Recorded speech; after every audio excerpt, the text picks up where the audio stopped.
So the more we talk, the more it shines through to me that your main resource, key resource, is people, and not only those behind the wheel, but those supporting them in order for them to be able to race. Have you ever had any disruptions with people? This can be the drivers or the one supporting that you'd like to talk about and how you reacted to those. I've had many. Could you imagine? Unfortunately, a lot of the time with people in logistics, Yeah. things completely out of our control can go wrong. Unfortunately, another Valencia example. Testing is where everything seems to go wrong. There was a few years ago, the drivers always arrive later than the team members to any event. We're always getting stuff set up and that, so they arrive and then it's all good to go. So for that in Valencia, they were flying a day later than everybody else. Overnight, there was then a massive snowstorm in the UK. The majority of flights were cancelled, and it was just the drivers from most teams that we couldn't get any seats on flights because of so many cancellations. All the flights are already fully booked, sold out. We were then, trying to do whatever we could. I think we were moving them from Gatwick to Heathrow to Stansted, and as they were getting their flights that they were booked were cancelled, it was a bit of a mess. We then actually started coordinating with other teams. I was talking to other people that do the same job as me. We're then working together, trying to find solutions. I think we ended up flying them to airports 2 or 3 hours away from Valencia because it was the only place we could then get flights, and then working out how to then get them from there. We then had to speak to Formula E to let them know because they had a schedule of plan for all the drivers. They're not going to make that. We need to push things back, reschedule. Luckily, most of the drivers in the same situation, so they were very lenient in helping us with that. And it was pretty touch and go. I think some of the drivers were arriving and running into the track and then going straight into it. There was no time after that. Just working things through like that and just knowing, being calm, making sure you can get people there. We've also had other situations where people might be late to the airport, they've missed their flights, or you've then got to go through that.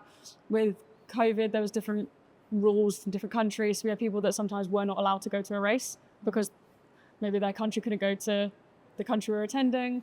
So we'd had situations where people would have to miss out completely. So then we'd need to get them set up at home so that they can remotely work, in conjunction with everybody else. Things like that. Our team managers created this spreadsheet which has every single role and responsibility and thing that needs doing during a race weekend. We'll go through that, and then you can see, okay, you can filter it down that person, all their roles are this. You can then redistribute on the race weekend. What can they do from home? What can't they? Go from there. And there's the importance of roles and responsibilities yes, and having exactly. them documented.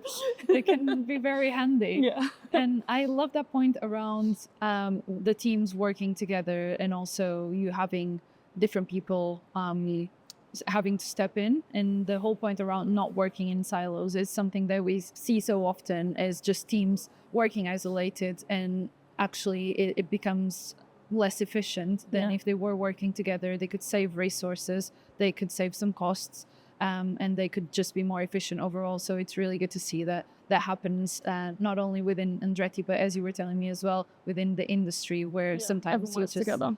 Have to go and step in and help each other. And we see that in testing as well. We have the market testing that companies do together, sometimes in financial services, to ensure that the whole industry is resilient, not just the company. Makes sense. Yeah, because we even had it with the snowstorm.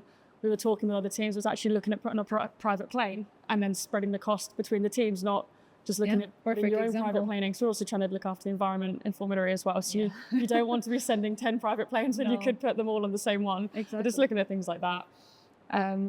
We've also had it when there was a fire once at the track a few years ago, and one of the other teams, their garage had burnt down. We actually lent staff to that team to help them rebuild the things they needed to try and help them get through testing. And we all appreciate that as much as we want to beat each other, we all need each other to be an exciting sport. Absolutely. The sport doesn't exist unless there's enough teams, otherwise quite boring. Yeah. So we want to beat each other, we want to beat each other fairly and make sure that we're all on a bit of a level playing field to begin with. Yeah, that's a great value to have. And just bringing you back as well to another point you mentioned that I found really interesting is you are so global. You're everywhere. As you were saying before, your headquarters are in the United States. So how do you deal with that inter-country connection and all the moving around, having to be quick, having to deal with other people from other countries all the time? Yeah, it can be quite tough because we've got people that have sometimes been working remotely in Asia and then to America. So it's like the time zone is almost never ending, you know, from when people are working and being operational. And then you kind of learn to work around that. You know that your meetings with your American colleagues are always going to be in the afternoon for us.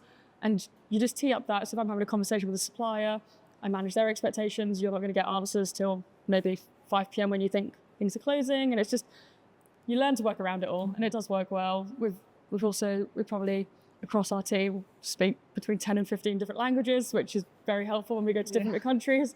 I'll know that I've got one of the engineers that can speak that language, and we'll work things out between us and Definitely move forward that way. Those are challenges that we usually see with our clients as well. The global side of things for financial services is always present, and it's always a challenge, and it can bring their own operational challenges, having to work with everyone across so many continents. I think as well, a lot of people work different ways in different countries. They'll, different things will be more of a priority than they are in other places. So it's also just learning. Every year you do it, you learn more and more how different people like to work, how different nationalities like to work, and you grow that way, which is more brings again back to the people being so important in our resilience, is because we're the only ones that can learn that. There's not a technology that can tell you how to deal with certain. And that's an excellent point. I was just thinking, because as you said, you're always learning, you're always evolving, and that's exactly what resilience is about. Staying still is not an option. You will not become any more resilient or even maintain your own resilience if you stay still. You need to learn, you need to improve, you need to test, and you need to put things in practice to see if they're still valuable as they were a year ago or 2 years ago. So that's an excellent point there.